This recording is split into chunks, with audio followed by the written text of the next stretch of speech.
You ask Tiger to solve. This deals with linear equations with one unknown. The final result is v equals 9/5. Let's solve it step by step.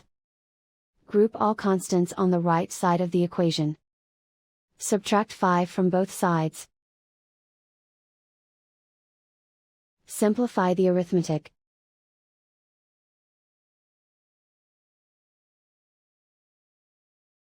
Isolate the v. Divide both sides by -5. Cancel out the negatives.